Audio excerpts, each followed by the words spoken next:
Federal government unveils new plan to double GDP, tame inflation by 2027. Senate approves federal government's 1.150 trillion naira loan to fund 2025 budget deficit, just as President Tinubu seeks swift passage of cocoa management bill. Revenue Mobilization Allocation and Fiscal Commission pledges ongoing support for oil and gas host communities. Oil prices fall more than $2 per barrel as OPEC says 2026 supply to match demand. Also, Asia-Pacific stocks edge mostly higher as U.S. House passes funding bill to end shutdown. The program is Business Express, reaching you from Abuja, Nigeria's capital. I am Maria Adu-Zakari. Welcome.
The federal government and Central Bank of Nigeria, CBN, have launched the Disinflation and Growth Acceleration Strategy, DGAS.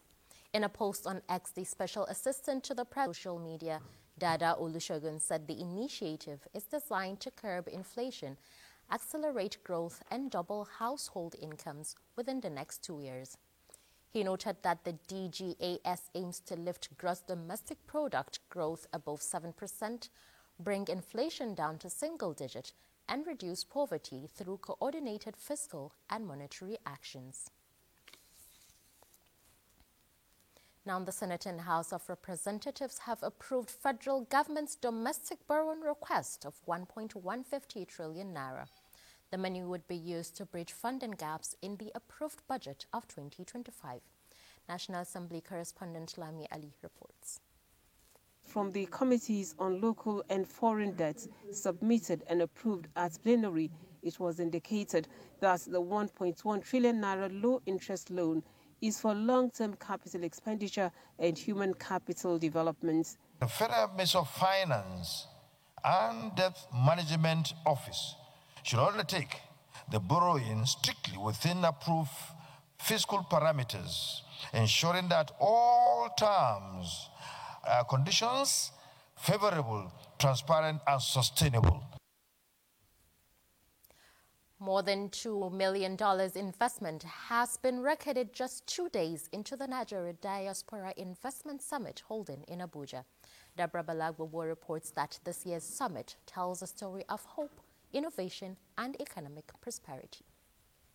The Diaspora Investment Summit, 8th edition, dives into the theme fast-tracking regional and national development by mobilizing diaspora investment in the health sector, education, telecommunication, infrastructure, and housing sector. In terms of giving back, we've developed a whole lot of products to service the diaspora population.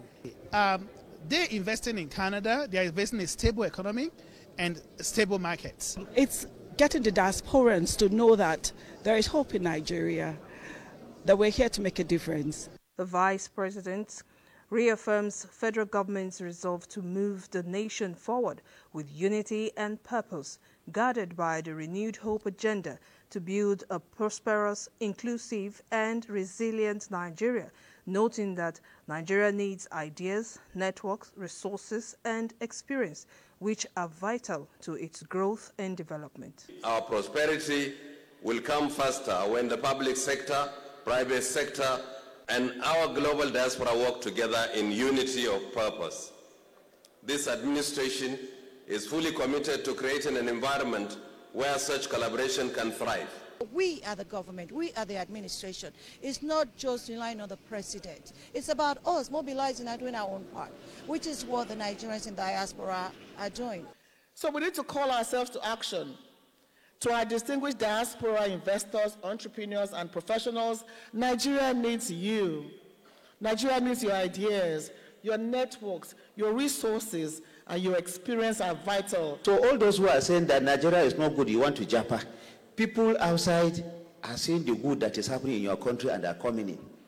What else or where else will you go? The goal of the summit is to look beyond remittance, but to channel capital, expertise, and goodwill into sustainable structured investment that can transform lives, create jobs, and drive economic growth. Nigerians are in a season of learning, unlearning, and relearning as new reforms in tax, bank recapitalization, and fintech reshape the country's financial landscape. Stakeholders have come together to share insights and simplify these complex systems, helping ordinary Nigerians understand how the change affects their pocket. Stakeholders say the event themed Nigeria's new financial landscape, reforms, risks, and the road to wealth creation comes at a crucial time as the nation searches for practical ways to turn prosperity into policies. Of ISA 2025 by introducing enhanced disclosure requirements. Before now, you can tread on Ponzi and get away with it, but not any longer. If you are caught, stiffer penalty awaits you, up to imprisonment of 20 years or more. This points out that our financial system is evolving.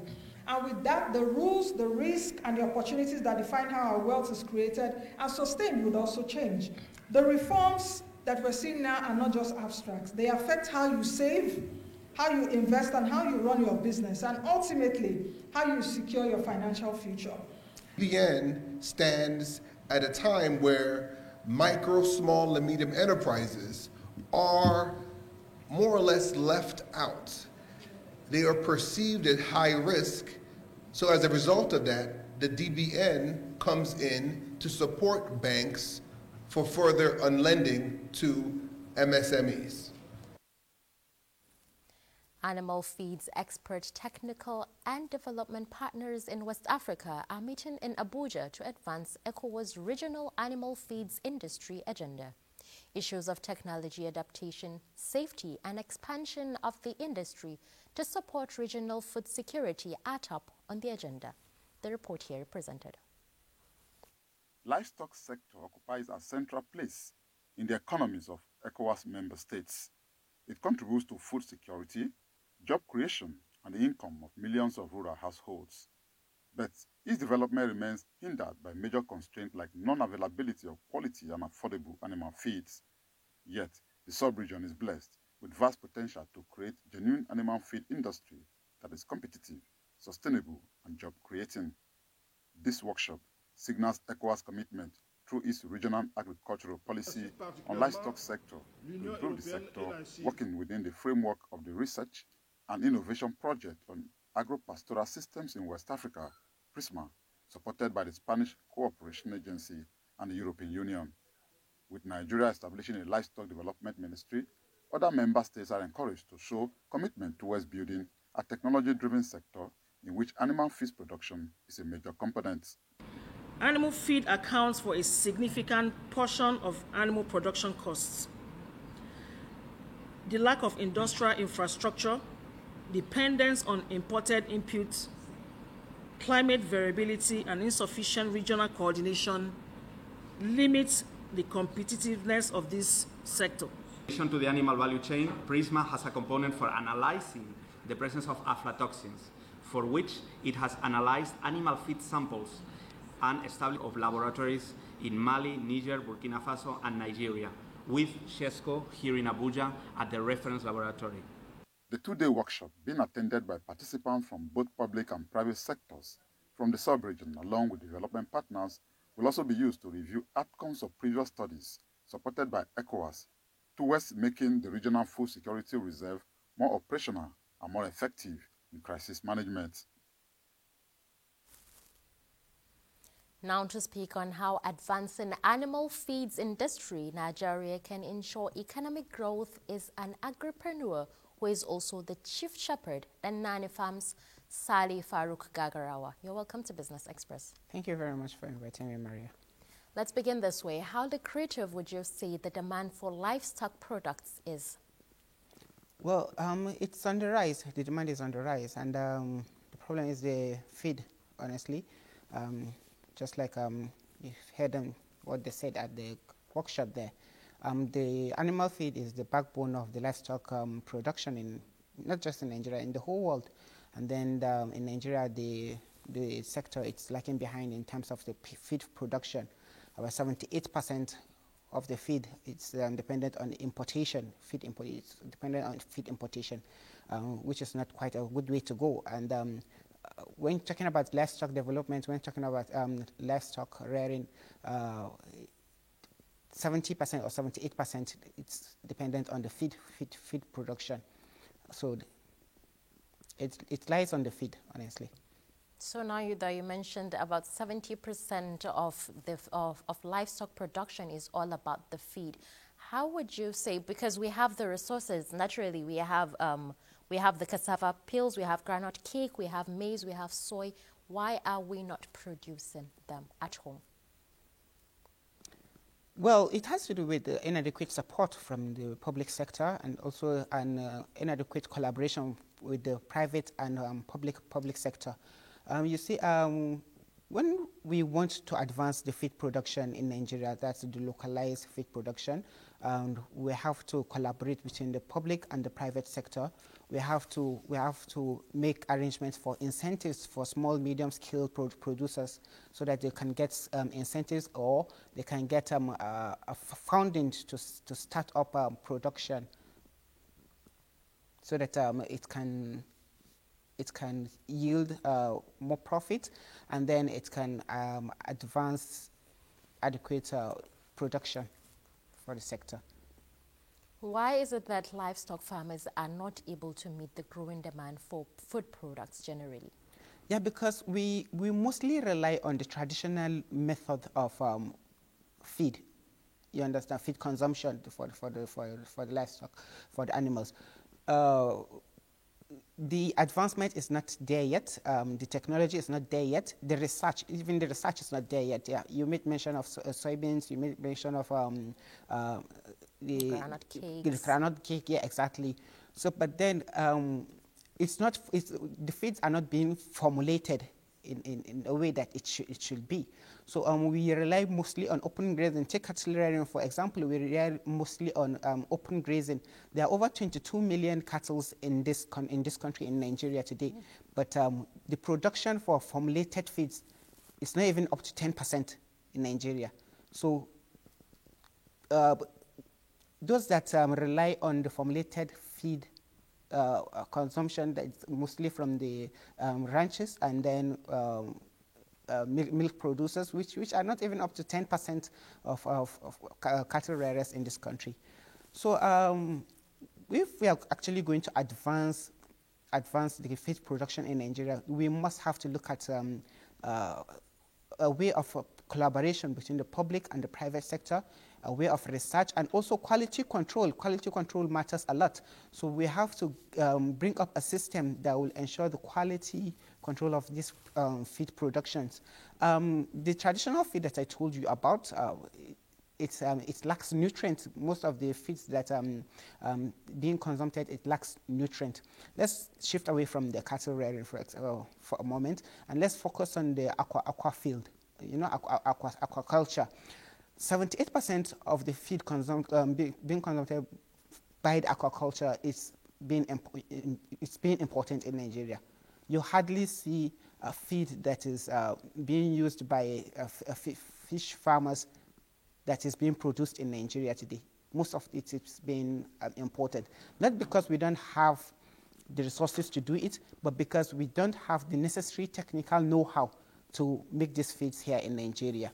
And that needs to change because, like I told you, that 70% of the of livestock rearing lies in the backbone of feed production. So, Mr. Farouk, you said we produce. Is it that we don't produce the feed at all, or that the feed we produce are of low quality? Because even the ones being imported, I have a brother doing the aquaculture you mentioned. He told me there are like rate. You have the most expensive, you have the like for the medium class, and then you have the lowest quality, which is of the lowest value. So is it that we don't produce at all, or that we produce but not the proper quality we need? The production is quite on a low side. There are only about 3 companies, which I would not like to mention their names here, but there are only about 3 companies producing feed today in Nigeria, and they are in the north central part of the country. So when you have only three private sector companies manufacturing feed in Nigeria, you can't. It's not going to cater for about 22 million cattle, you know, in Nigeria. So mostly the people rely on open grazing, and that is when you have this farmers and cattle rearers conflict because of the open grazing. Has it been that there is advancement or well provision for the for formulated feeds? I think things will go quite very well. It's not that we don't produce at all. We produce, but due to the lack of support and lack of collaboration from the public and private sector, that is why we are having such kind of like inadequate formulated feeds today in Nigeria. So now with the animal feeds expert meeting, where would you say we see Nigeria in, let's say, the next few years, 5 maybe? Well, at first I actually thought that that meeting will involve African Union, not just the ECOWAS. I thought the ECOWAS will actually partner with the African Union, because when we are talking about the ECOWAS, Nigeria is the leading country when it comes to, you know, livestock development in the whole of ECOWAS. And even in Nigeria, you can see what we are battling for. We are battling with, depending on feed importation or local or traditional feed consumption. So when we are talking about livestock development, if at all we want to advance the feed sector, which is the backbone, like I said, we have to involve the African Union, because other countries which are not part of the ECOWAS have actually advanced, and they are doing quite very well. Let's take Rwanda, for example, or Uganda. They're actually doing very well. And then if we truly want to advance this sector, we have to get involved with them. We have to learn from them, and we have to partner with them to advance our livestock development in Nigeria. At first, when the Federal Ministry of Livestock Development was established in this country, what I thought was that the first focus of the minister would be advancing the feed production in the livestock sector, because, like I told you, without the feed, you can't develop the livestock industry. It relies on the feed, and that is why you have seasonal weight loss, because once it is dry season, you know, the feed will be nowhere to be found. Yeah, it gets very difficult to find, and that is why we battle with weight loss. That is why we battle with milk shortage. I hope you get what I'm saying. I believe the minister has also heard you and would work in that. Thank you very much for your input this morning, Mr. Saleh Farouk Gagarawa. Thank you for coming in. Now, the House of Representatives is set to consider a landmark bill that could revolutionize Nigeria's cocoa industry. This follows President Bola Tinubu's transmission of the National Cocoa Management Board Establishment Bill 2025 for expeditious consideration by the Green Chamber. National Assembly correspondent Mitairi Ikben has details of Wednesday's House plenary resolutions. After decades of decline, there's hope for revival of cocoa production in Nigeria, with the presidential request for the establishment of a National Cocoa Management Board. The executive bill is perceived to be a game changer in promoting competitiveness of the cash crop and the quest for economic diversification. The bill seeks to establish a National Cocoa Management Board to regulate, promote, and harmonize cocoa-related activities across the country and for other connected purposes. The establishment of the board will enhance effective coordination of the cocoa value chain, improve standards, and strengthen Nigeria's participation in the global cocoa economy.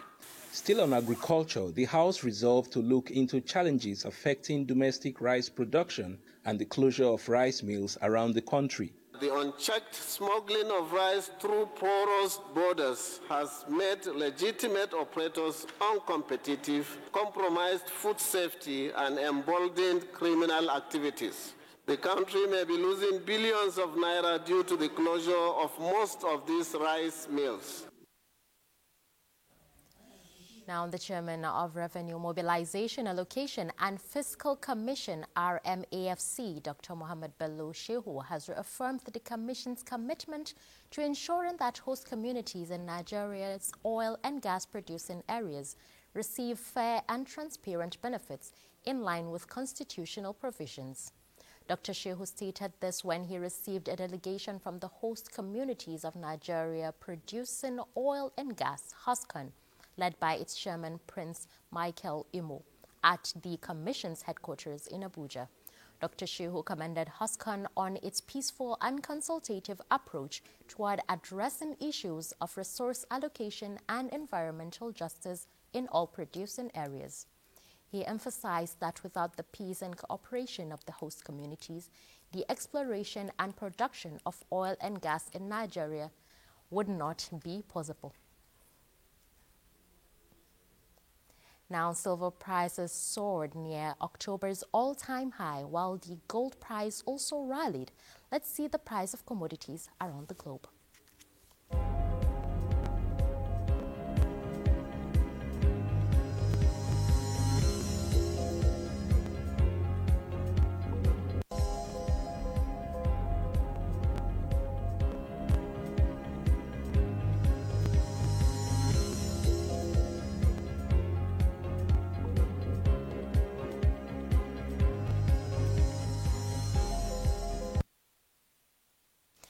Asia-Pacific shares mostly rose on Thursday, tracking a mixed session on Wall Street and a vote in the U.S. House of Representatives, which passed a short-term funding bill that will end the longest federal shutdown on record. Let's see global.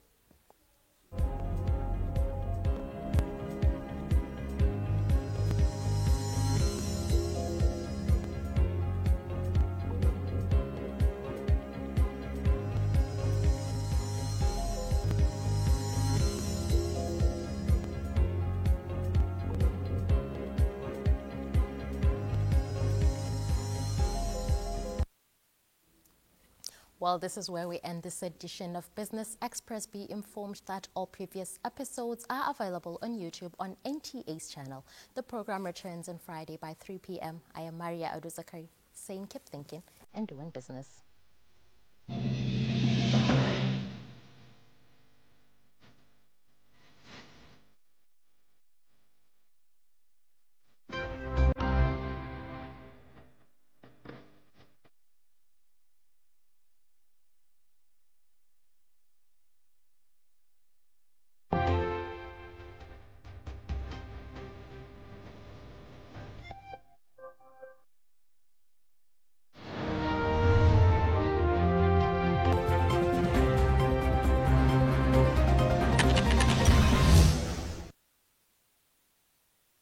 The intro for the just questions.